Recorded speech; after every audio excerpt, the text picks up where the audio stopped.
इष्टं दत्तं हुतं जप्तं पूर्तं यच्चात्मनः प्रियं दारान् सुतान् प्रियान् प्राणान् परस्मै सन्निवेदयेत्।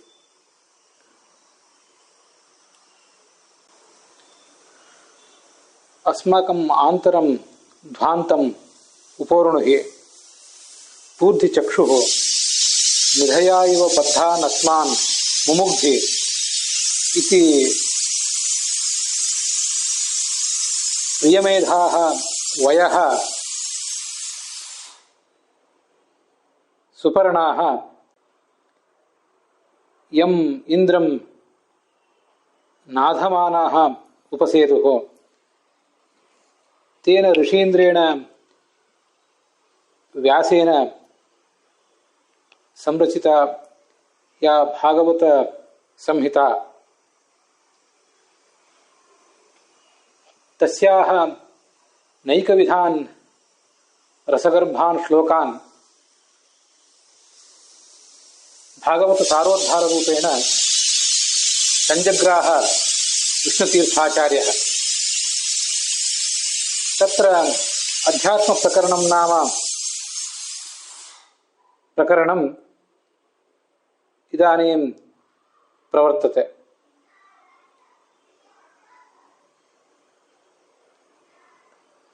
समग्रे भागवत सारोद्धार ग्रंथे अयम् 28-द्विशततमः श्लोकः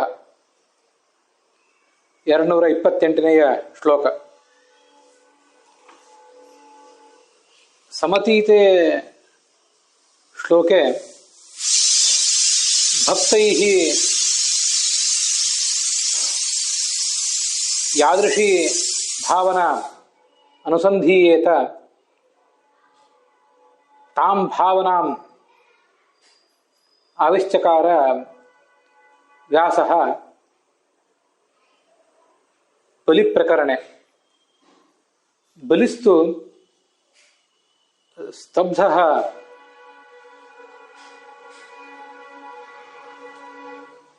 देवान् युधि जिगाय अपि च स्वात्मानम् उपागतं वामनं भगवन्तं न केवलं पादत्रय परिमितं स्थलं परन्तु चक्रवर्तिनः सकाशात् मत्तः इतोप्यधिकं स्थलमेव याचतां भवान् इति स्वात्मनः स्तब्धतां प्रदर्शयामास। तस्य च राज्यं वशीकृत्य तं पातालं नीत्वा तम् अनुजग्राहैव अयं वामनः, न अवजग्राह। तदा अयं बलिः तस्य पितामहः प्रह्लादश्च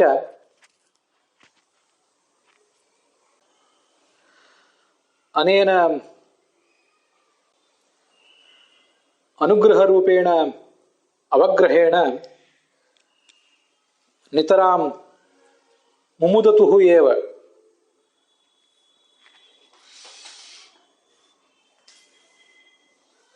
बलिना या इंद्रपदवी अजीयत तां पदवीं भवानेव भगवान् तस्मै प्रददौ।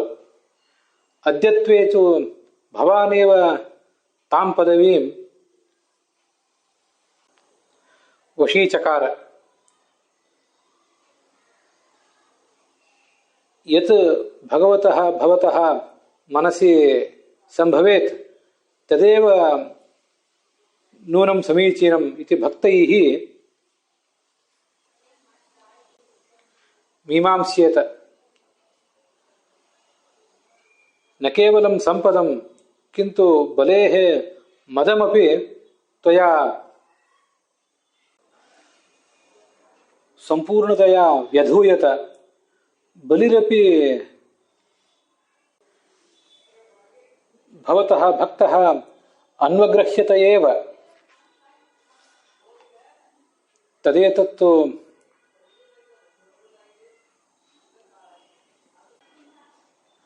स्वयं परमात्मना एव चतुर्मुखं ब्रह्माणं प्रति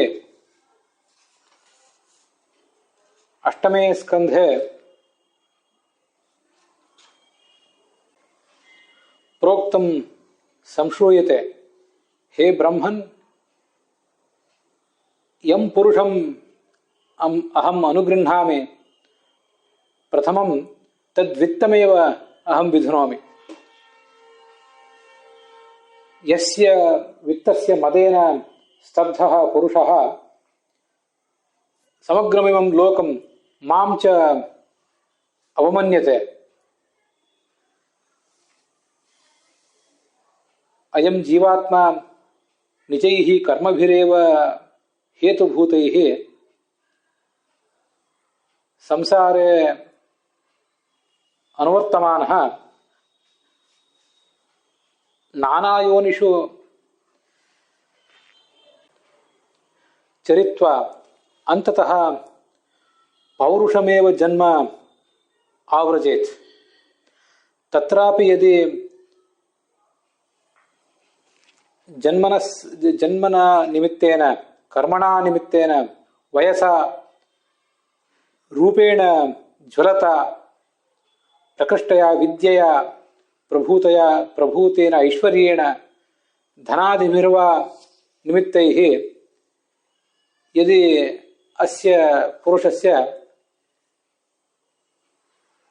गाढः कश्चन स्तम्भः भवेत् तदा तं स्तम्भं विधोतुमेव ईशोऽहं तस्य संपदमपि विधुनोमि। यदि एतानि जन्म कर्म वयो रूप विद्यैश्वर्यादीनि तं न स्तंभयन्ते, तं न अहंकारयुक्तं कुर्वन्ते, तर्हि नितराम् अहं तुष्टः तं पुरुषम् अनुगृह्णाम्येव। तथा च सर्वेषां श्रेयसां प्रतिबन्धभूताः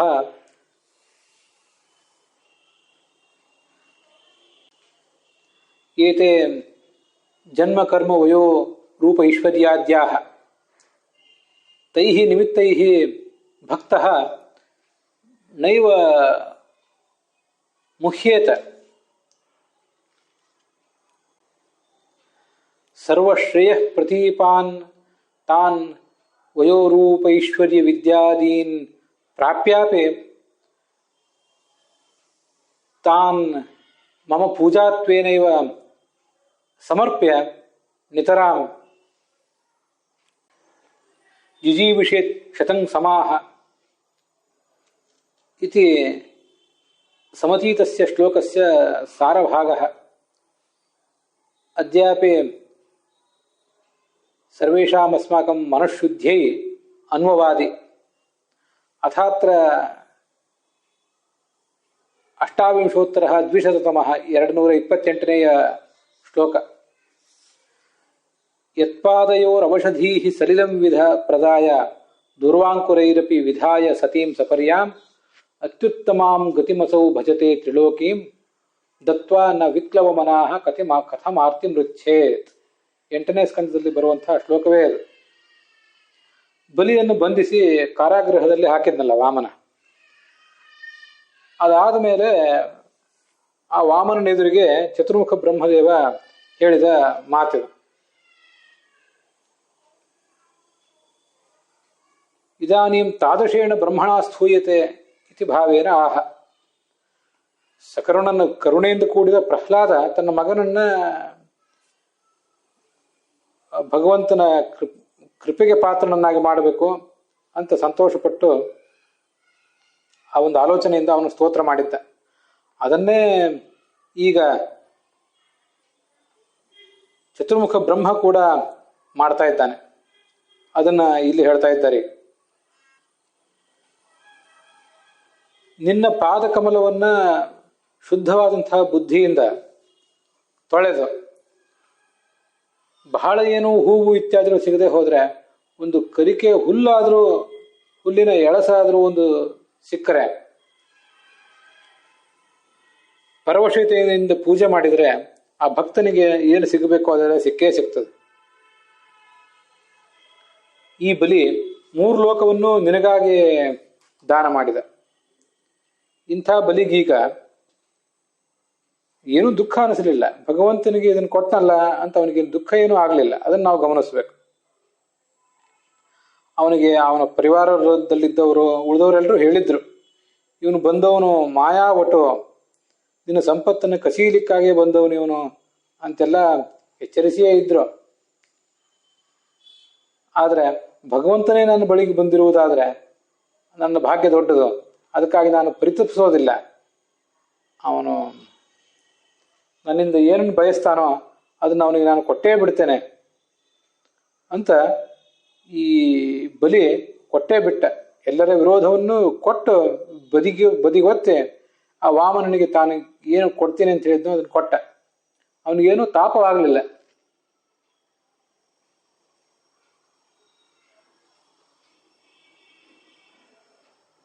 ಇಂಥವನಿಗೆ ಮತ್ತ್ಯಾಕೆ ಈ ತೊಂದರೆ ಆಗ್ಬೇಕೀಗ? ಅಂಥ ಬಲಿಚಕ್ರವರ್ತಿ ಎಲ್ಲವನ್ನೂ ಕೊಟ್ಟವನು ಅವನಿಗೆ ತಾನು ಮಾಡಿದ ದಾನದಿಂದ,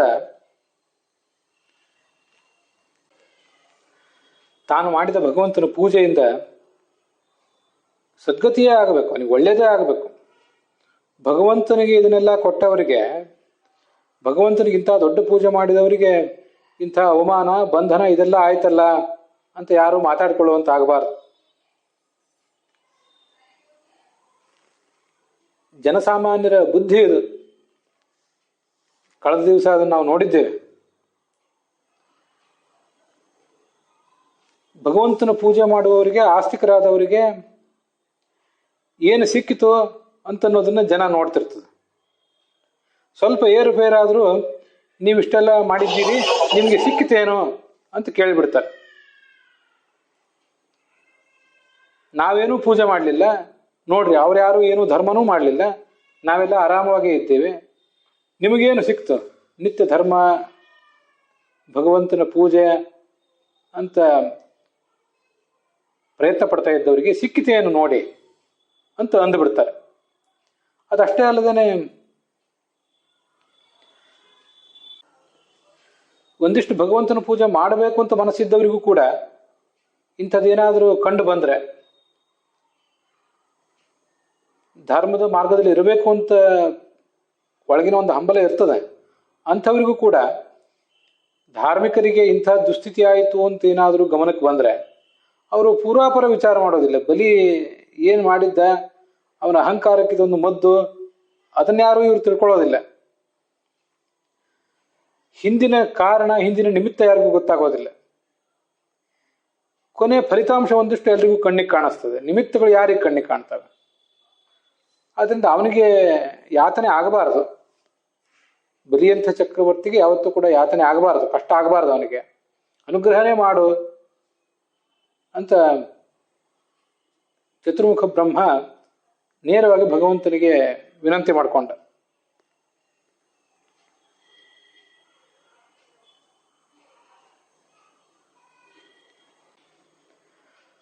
ಆದರೆ ಈ ಬಲಿ ಮಾತ್ರ ಏನೂ ಹಂಬಲಿಸಲಿಲ್ಲ. ಈ ಚತುರ್ಮುಖ ಬ್ರಹ್ಮ ಬಲಿಗೆ ಹೀಗಾಗಬಾರ್ದು ಅಂತ ಆಲೋಚನೆ ಮಾಡಿದ. ಆದರೆ ಬಲಿ ಹಾಗೆ ಆಲೋಚನೆ ಮಾಡಲಿಲ್ಲ. ಹಿಂದೆ ಭಗವಂತ ಸಂಪತ್ತು ಕೊಟ್ಟಿದ್ದ, ಆವಾಗ ಭಗವಂತನ ಪೂಜೆಗಾಗಿ ಅದನ್ನು ಬಳಸಲಿಲ್ಲ. ನಾನೇ ಸಂಪತ್ತು ಸಂಪಾದನೆ ಮಾಡಿದೆ ಅಂತ ಜಗತ್ತಿಗೆ, ಇಂದ್ರಾದಿ ದೇವತೆಗಳಿಗೆಲ್ಲ ಅವಮಾನ ಮಾಡಿದೆ, ಪರಮಾತ್ಮನನ್ನು ಕಡೆಗಣಿಸಿದೆ, ವೈಭವ ಭೋಗದಲ್ಲಿ ಆಸಕ್ತಿ ತೋರಿಸಿಬಿಟ್ಟೆ ನಾನು. ಅದಕ್ಕೆ ನನಗೊಂದು ಸರಿಯಾದ ಶಾಸ್ತಿಯನ್ನೇ ಮಾಡಿದ್ದಾನೆ ಭಗವಂತ ಅಂತ ಆಲೋಚನೆ ಮಾಡಿದ ಅವನು.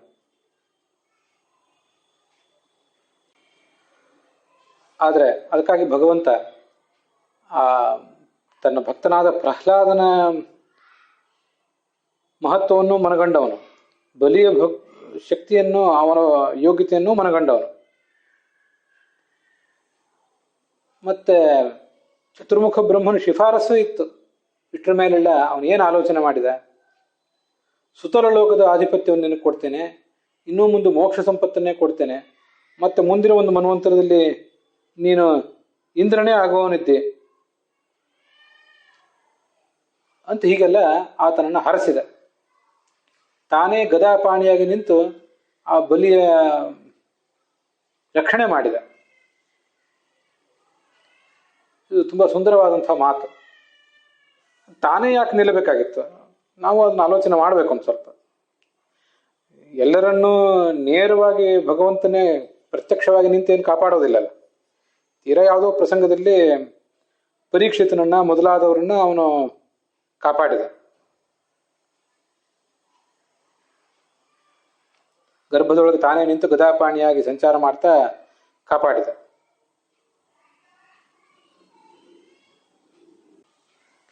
ಎಲ್ಲಾ ಕಡೆನೂ ಹಾಗೆ ಏನ್ ಮಾಡ್ಬೇಕಾಗಿಲ್ಲ, ತಾನು ಎಲ್ಲಿದ್ದಾನೋ ಅಲ್ಲಿಂದನೇ ಅವನು ಕಾಪಾಡಬಹುದಿತ್ತು. ವಸ್ತುತಃ ಭಗವಂತ ವೈಕುಂಠದಲ್ಲೂ ಇದ್ದಾನೆ, ಭೂಲೋಕದಲ್ಲೂ ಇದ್ದಾನೆ, ಬಲಿ ಇರುವಂತಹ ಸುತ್ರಲೋಕದಲ್ಲೂ ಅವನಿದ್ದಾನೆ, ಎಲ್ಲಾ ಕಡೆ ವ್ಯಾಪ್ತನಾಗೇ ಇದ್ದಾನೆ.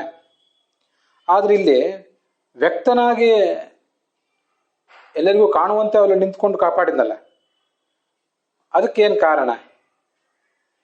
ಬಲಿ ತನ್ನ ಭಕ್ತ, ಅವನಿಗೆ ಮುಂದೆಂದೂ ಕೂಡ ಇಂಥ ಅಹಂಕಾರ ಬರಬಾರದು ಅಂತ ವ್ಯಕ್ತವಾಗಿಯೇ ನಿಂತು ಕಾಪಾಡಿದ ಅಂತ ಅನ್ನೋದನ್ನು ತಿಳ್ಕೊಳ್ಬೇಕು.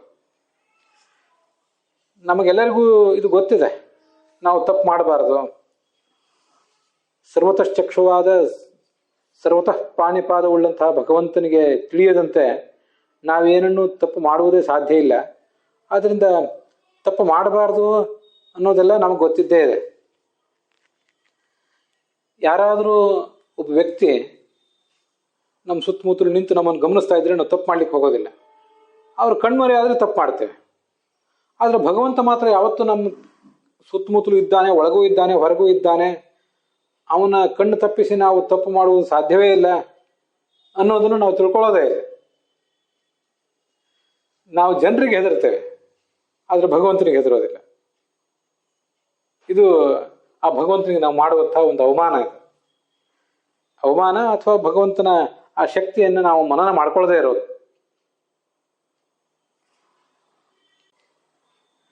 ಯಾರೋ ದೊಡ್ಡ ವಿದ್ವಾಂಸರು ಸ್ವಾಮಿಗಳು ಇರೋದಷ್ಟೇ ಅಲ್ಲ, ನಮ್ಮ ಎದುರಿಗೆ ಒಂದು ಯಾವುದೋ ಒಬ್ಬ ಸಾಮಾನ್ಯ ವ್ಯಕ್ತಿ ಇದ್ರೂ ಕೂಡ ತಪ್ಪು ಮಾಡ್ಲಿಕ್ಕೆ ನಾವು ಹಿಂಜರಿತೇವೆ.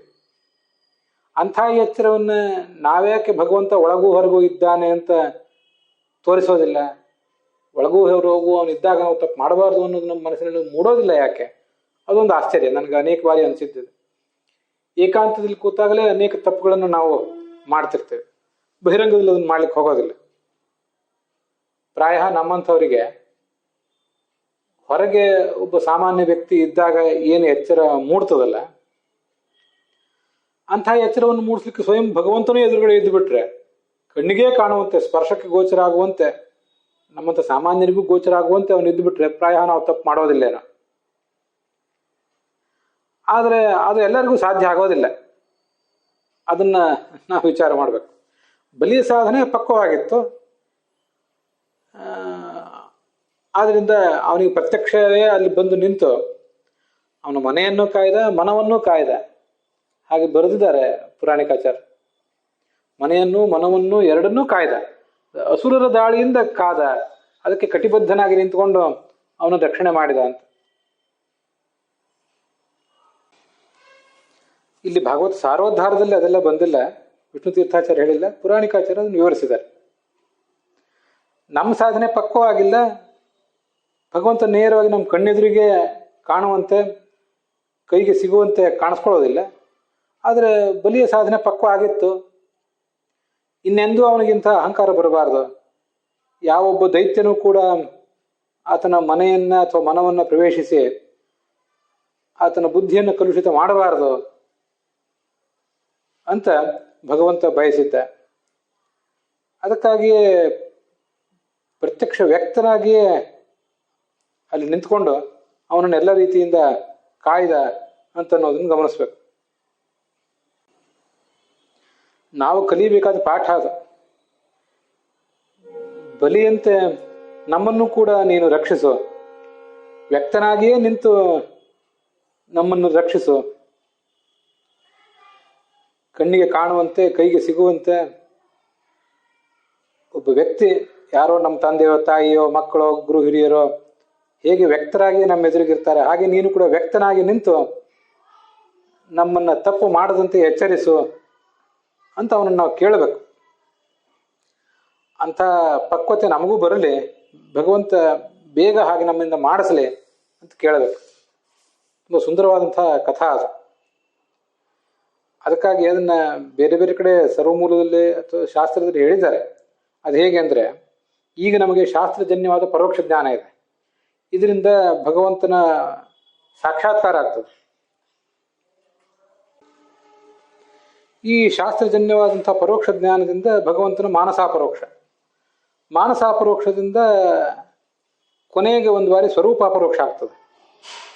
ಮಾನಸಾಪರೋಕ್ಷ ಅಂತ ಒಂದು ಅಷ್ಟು ಸ್ಥಿರವಾದ್ದಲ್ಲ, ಅದಕ್ಕಾಗಿ ಅದನ್ನು ಬಿಟ್ಟು ಸ್ವರೂಪಾಪರೋಕ್ಷವನ್ನೇ ಪಡೀಲಿಕ್ಕೆ ಹಂಬಲಿಸ್ತಾನಂತೆ ಈ ಭಗವಂತ, ಈ ಸಾಧಕ. ಹೀಗೆ ಅವನಿಗೆ ಸ್ವರೂಪಾಪರೋಕ್ಷ ಬಂದಾಗ ಸಮ್ಯಕ್ ಗತಿರ್ ವಿಷ್ಣು ಕಥಾಸುಚ, ಭಾಗವತ ತಾತ್ಪರ್ಯದಲ್ಲಿ ಹೇಳ್ತಾರೆ. ಸ್ವರೂಪಾಪರೋಕ್ಷ ಬಂದ ಮೇಲೆ ಶ್ರವಣ ಮನನ ಧ್ಯಾನ ಇತ್ಯಾದಿಗಳಲ್ಲಿ ವಾಸ್ತವಿಕವಾದ ಆಸಕ್ತಿ ಮೂಡ್ತದಂತೆ. ಯಾಕೆಂದ್ರೆ ಈಗ ನಮಗೆ ಇದನ್ನೆಲ್ಲ ಗಮನಿಸಿದಾಗ ಸ್ವರೂಪಾಪರೋಕ್ಷ ಕಡೆಯಲ್ಲಿ ಮಾನಸಾಪರೋಕ್ಷವೇ ನಮಗೆ ಬಂದಿಲ್ಲ. ಮಾನಸಾಪರೋಕ್ಷ ಕಡೆಯಲ್ಲಿ ದೃಢವಾದ ಶಾಸ್ತ್ರಜನ್ಯವಾದ ಪರೋಕ್ಷ ಜ್ಞಾನವೂ ನಮಗೆ ಬಂದಿಲ್ಲ. ಈ ಎಲ್ಲ ಹಂತದಲ್ಲಿ ನಮಗೆ ಶ್ರವಣ ಮನನ ಧ್ಯಾನಗಳಲ್ಲಿ ಸಮ್ಯಕ್ ಅಂದ್ರೆ ವಾಸ್ತವಿಕವಾದ ಆಸಕ್ತಿ ಬರೋದು ಹೇಗೆ? ನಮ್ಮ ಶ್ರವಣ, ನಮ್ಮ ಮನನ, ನಮ್ಮ ಧ್ಯಾನ, ನಮ್ಮ ಪೂಜೆ ಇವೆಲ್ಲ ತುಂಬ ಶಿಥಿಲ ಆಗಿರೋದು ಯಾಕೆ ಅಂದರೆ, ಶಾಸ್ತ್ರಜನ್ಯವಾದ ಪರೋಕ್ಷ ಜ್ಞಾನವೂ ನಮಗಿನ್ನೂ ಬಂದಿಲ್ಲ, ಮಾನಸಾಪರೋಕ್ಷನೂ ಬಂದಿಲ್ಲ, ಸ್ವರೂಪಾಪರೋಕ್ಷ ಅಂತೂ ಬಂದೇ ಇಲ್ಲ. ಆದ್ದರಿಂದ ನಾವು ಮಾಡುವ ಶ್ರವಣ ಮನನ ಇತ್ಯಾದಿಗಳೆಲ್ಲ ಅಷ್ಟು ಇಂಪ್ರೆಸಿವ್ ಆಗಿಲ್ಲ. ತೇಜಸ್ವಿನಾವಧೀತಮಸ್ತು ಅಂತ ಶಾಂತಮ್ ಅಂತ ಹೇಳುವುದು ಅದನ್ನೇ. ನಾವು ಮಾಡುವ ಅಧ್ಯಯನ, ನಾವು ಮಾಡುವ ಮನನ, ಅಧೀತ ಅಂದ್ರೆ ಅಧ್ಯಯನ, ನಾವು ಮಾಡುವ ಅಧ್ಯಯನ, ನಾವು ಮಾಡುವ ಮನನ ಮತ್ತೆ ನಾವು ಮಾಡುವ ಧ್ಯಾನ ಇತ್ಯಾದಿ ಎಲ್ಲವೂ ಕೂಡ ತೇಜಸ್ವಿ ಆಗಬೇಕು. ತುಂಬ ಏನೋ ಶಿಥಿಲವಾದದ್ದು,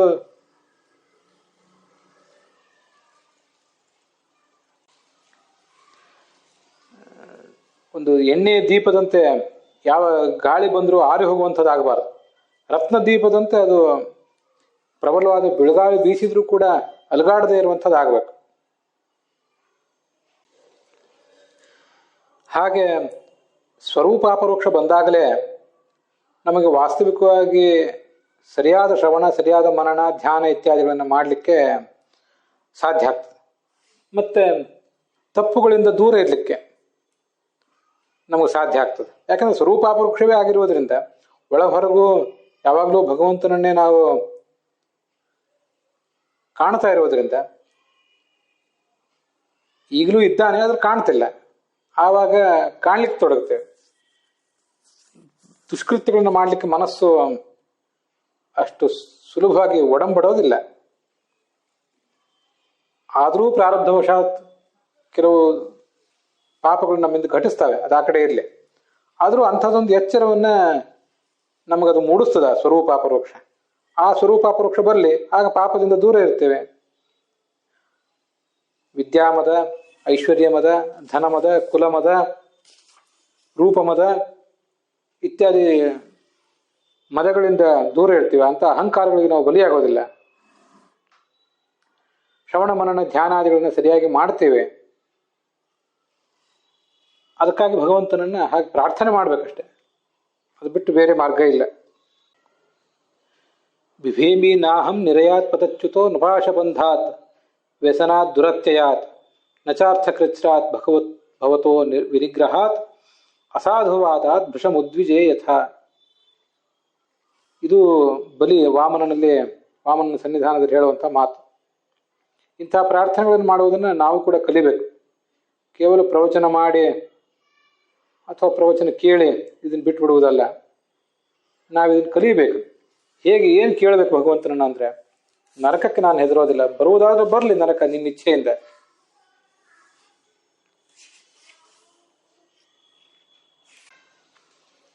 ಶುಕ್ರ ಹೇಳೇ ಇದ್ರು ಬಲಿಗೆ, ಈ ವಾಮನನಿಗೆ ಭೂದಾನ ಮಾಡಬೇಡ, ಅವನು ನಿನ್ನನ್ನು ಸೋಲಿಸ್ತಾನೆ. ಮತ್ತೆ ವಾಗ್ದಾನ ಮಾಡಿದ ಮೇಲೆ ಕೂಡ ಆ 3 ಹೆಜ್ಜೆಯನ್ನು ಕೊಡ್ಲಿಕ್ಕೆ ನಿನಗೆ ಸಾಧ್ಯ ಆಗೋದಿಲ್ಲ. ವಾಗ್ದಾನ ಮಾಡಿ ಕೊಡ್ಲಿಕ್ಕೆ ಸಾಧ್ಯ ಆಗದೆ ಹೋದ್ರೆ ನರಕ ಪ್ರಾಪ್ತಿ ಆಗ್ತದೆ ಅಂತ ಶುಕ್ರಾಚಾರ್ಯ ಹೇಳಿದ್ರು. ಅಂತ ನರಕ ಪ್ರಾಪ್ತಿ ಆದ್ರೂ ನಾನೇನು ಹೆದರೋದಿಲ್ಲ. ಇಂದ್ರ ಪದವಿ ನನ್ನಿಂದ ಹೋಯ್ತಲ್ಲ, ಅದಕ್ಕೂ ನಾನು ಹೆದರೋದಿಲ್ಲ. ಆ ವರುಣ ಪಾಶದಿಂದ ನೀನು ನನ್ನನ್ನು ಕಟ್ಟಿದೆ, ಗರುಡ ಕಟ್ಟಿದ, ಅದಕ್ಕೂ ನಾನೇಂದ್ರೆ ಹೆದರೋದಿಲ್ಲ. ಮತ್ತೆ ನನ್ನನ್ನು ನೀನು ಈ ಸುತ್ತಲ ಲೋಕದಲ್ಲಿ ಕಟ್ಟಿ ಹಾಕಿದ್ದೆ, ಕಾರಾಗೃಹದ ಶಿಕ್ಷೆಯನ್ನು ನನಗೆ ಕೊಟ್ಟಿದ್ದೆ, ಅದಕ್ಕಾದ್ರೂ ನಾನು ಹೆದರೋದಿಲ್ಲ. ನ ಪಾಶಬಂಧಾತ್ ವ್ಯಸನಾತ್ ದುರತ್ಯಯಾತ್. ಸದ್ಯ ಈ ಭಗವಂತ ನನ್ನನ್ನೇನು ಬಂಧಿಸಿಟ್ಟಿದ್ದಾನೆ, ಇದರಿಂದ ನಾನು ತಪ್ಪಿಸ್ಕೊಳ್ಳೋದು ಹೇಗೆ ಅಂತ ಭಯ ಪಡೋದಿಲ್ಲ. ನಾನು ಚಿಂತನೆ ಮಾಡೋದಿಲ್ಲ ಅದ್ರ ಬಗ್ಗೆ.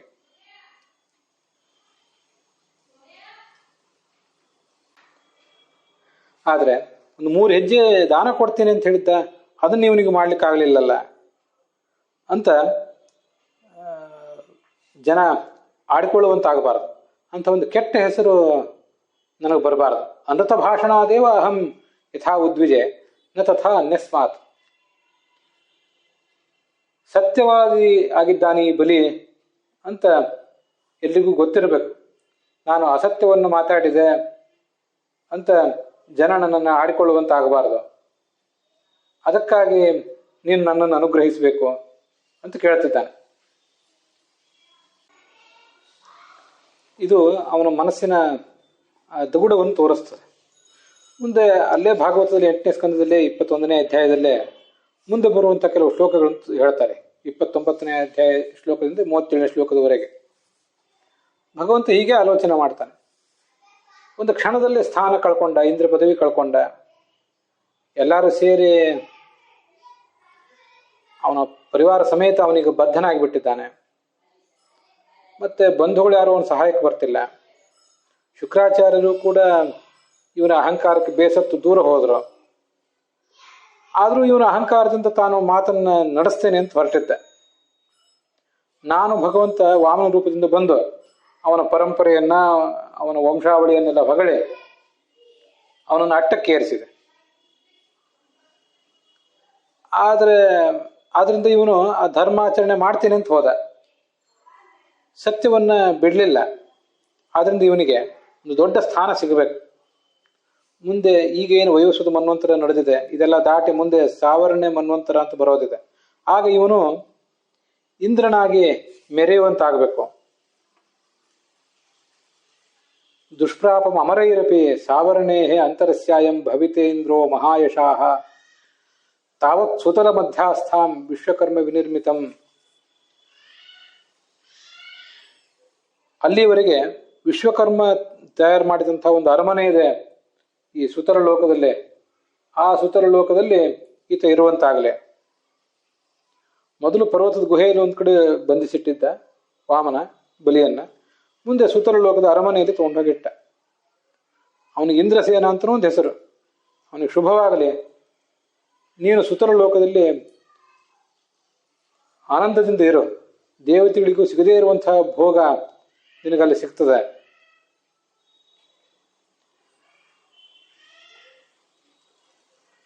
ಎಂತೆಂಥ ದೊಡ್ಡ ದೊಡ್ಡ ದೇವತೆಗಳು ಕೂಡ, ಯಮಾದಿ ದೇವತೆಗಳು ನಿನ್ನ ಮೇಲೆ ಏನು ಆಕ್ರಮಣ ಮಾಡ್ಲಿಕ್ಕೆ ಸಾಧ್ಯ ಇಲ್ಲ. ಮತ್ತಾರು ನಿನ್ನನ್ನು ತೊಂದರೆಗೆ ಈಡು ಮಾಡ್ತಾರೆ ಅಲ್ಲಿ ಬಂದು? ನನ್ನ ಆಯುಧಗಳು ನಿನ್ನನ್ನು ಯಾವತ್ತೂ ಕೂಡ ಅಲ್ಲಿ ರಕ್ಷಿಸ್ತವೆ.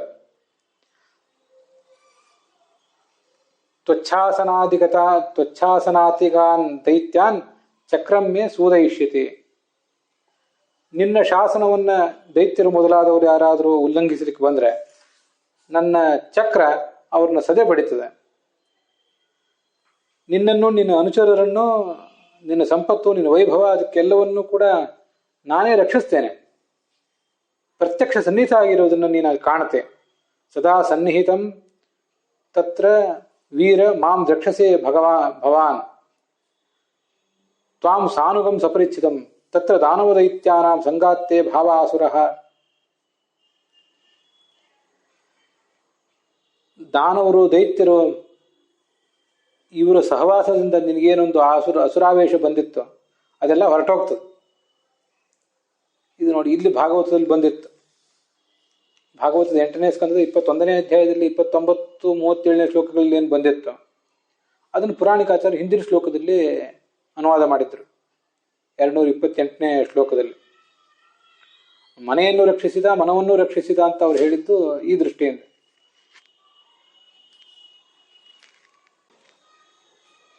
ಇಷ್ಟು ನಿನಗೆ ನಾನು ಅನುಗ್ರಹ ಮಾಡಿದ್ದೇನೆ. ದೃಷ್ಟ ಮದನುಭಾವಂ ವೈ ಸದ್ಯ ಕುಂಠೋ ವಿನಂಕ್ಷಿತಿ.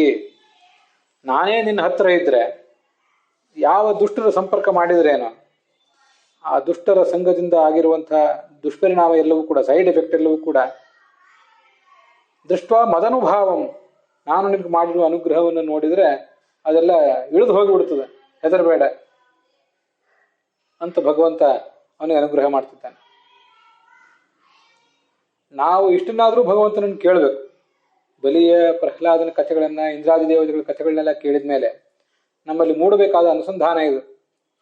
ಅವರನ್ನ ಪ್ರತ್ಯಕ್ಷವಾಗಿ ನೀನು ಕಾಪಾಡಿದೆ. ಅಷ್ಟು ಪ್ರತ್ಯಕ್ಷವಾಗಿ ಅಲ್ಲದೆ ಹೋದರೂ ಕೂಡ ನನ್ನಲ್ಲಿ ದುಷ್ಟರ ಸಂಪರ್ಕದಿಂದ ಯಾವುದೇ ರೀತಿಯಾದ ದುಷ್ಪರಿಣಾಮ ಆಗದೇ ಇರಲಿ, ಅದು ನೀನು ನನಗೆ ಮಾಡಬೇಕಾದಂತಹ ಅನುಗ್ರಹ. ಭಾಗವತದಲ್ಲಿ ಒಂದು ಶ್ಲೋಕ ಬರ್ತದೆ, ಅದು ಹಿಂದೆ ಬಂದಿದೆ. ಅದು ಅಥಾನಘಾಂಗ್ರ್ಯೋಸ್ತವ ಕೀರ್ತಿ ತೀರ್ಥಯೋ ಅಂತರ್ಬಹಿಸ್ನಾನ ವಿಧೂತ ಕಲ್ಮಷ ವಿಧೂತವಾತ್ಮನಾಂ ಭೂತೇಶ್ವನುಕ್ರೋಶ ಸುತತ್ವಶೀಲಿನಾಂ ಸ್ಯಾತ್ಸಂಗಮೋನುಗ್ರಹ ಏಷನಸ್ತವ ಅಂತ. ಸಜ್ಜನದ ಸಮಾಗಮ ನನಗಾಗ್ತಾ ಇರಲಿ ಯಾವತ್ತೂ ಕೂಡ. ಸಜ್ಜನರು ಒಳಗೂ ಹೊರಗೂ ಇರುವಂತ ಎಲ್ಲ ಕಲ್ಮಶಗಳನ್ನು ಕೂಡ ಕಳ್ಕೊಂಡಂಥವ್ರು, ಅವರ ಸಮಾಗಮ ನನಗಾಗ್ತಾ ಇರಲಿ. ಅವರ ಸಮಾಗಮ ನನಗಾಗಿದೆ ಅಂದರೆ ನಿನ್ನ ಅನುಗ್ರಹ ನನಗಾಗಿದೆ ಅಂತಲೇ ಅರ್ಥ. ನೀನು ನನಗೆ ಅನುಗ್ರಹ ಮಾಡಿದಿ ಅಂತ ನಾನು ಹೇಗೆ ತಿಳ್ಕೋಬೇಕು? ನಿನ್ನ ಅನುಗ್ರಹ ಆಗಿದ್ದು ನನಗೆ ಪ್ರತ್ಯಕ್ಷ ಕಾಣಿಸ್ತದ? ಏನು ಕಾಣಿಸ್ಬೇಕು? ಅದು ಹೇಗೆ ಕಾಣಿಸ್ಬೇಕು? ನಾವೆಲ್ಲ ಏನು ತಿಳ್ಕೊಂಡಿರ್ತೀವಿ ಅಂದರೆ, ನಮಗೆ ದೇವರು ಎಲ್ಲವನ್ನೂ ಕೊಡಬೇಕು, ನಾವು ಅಪೇಕ್ಷೆ ಪಟ್ಟಿದ್ದನ್ನೆಲ್ಲ ದೇವರು ಕೊಟ್ಟರೆ ಆಗ ದೇವರು ನಮ್ಗೆ ಅನುಗ್ರಹ ಮಾಡಿದ್ದಾನೆ ಅಂತ ತಿಳ್ಕೊತೇವೆ. ಇಲ್ಲದೆ ಹೋದ್ರೆ ಯಾಕೋ ದೇವರು ನಮ್ಮ ಕಡೆ ಕಣ್ ತೆಗೆದು ನೋಡ್ತಿಲ್ಲ, ನಮ್ಗವನೇನು ಅನುಗ್ರಹ ಮಾಡಲಿಲ್ಲ ಅಂತ ಯಾರ್ಯಾರಿಗೋ ನಮ್ಮನ್ನು ಹೋಲಿಸಿಕೊಂಡು ನಾವು ಸಂಕಟ ಪಡ್ತಾ ಇರ್ತೇವೆ. ಆದರೆ ಅದಲ್ಲ. ಸಂಪತ್ತು ಬಂದಿದೆಯಾ, ವೈಭವ ಬಂದಿದೆಯಾ, ಅಧಿಕಾರ ಸ್ಥಾನಮಾನ ಬಂದಿದೆಯಾ, ಅದು ಪ್ರಶ್ನೆ ಅಲ್ಲ.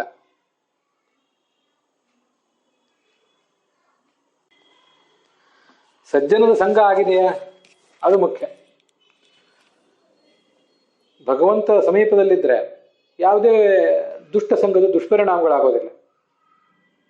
ಹಾಗೆ ಭಗವಂತನೇ ಪ್ರತ್ಯಕ್ಷವಾಗಿ ನಮ್ಮ ಕಣ್ಣೆದುರಿಗೆ ಇರ್ಲಿಕ್ಕೆ ಆಗದೆ ಹೋದ್ರು, ಭಗವಂತನ ಭಕ್ತರಾದಂತಹ ಭಾಗವತರು ನಮ್ಮ ಸುತ್ತಮುತ್ತಲು ಯಾವತ್ತೂ ಇದ್ರೆ, ಯಾವತ್ತೂ ಅವರ ಒಡನಾಟ ನಮಗೆ ತಪ್ಪದೆ ಹೋದರೆ, ಅದರಿಂದಾದರೂ ನಮಗಾಗುವಂತಹ ದುಷ್ಪರಿಣಾಮಗಳು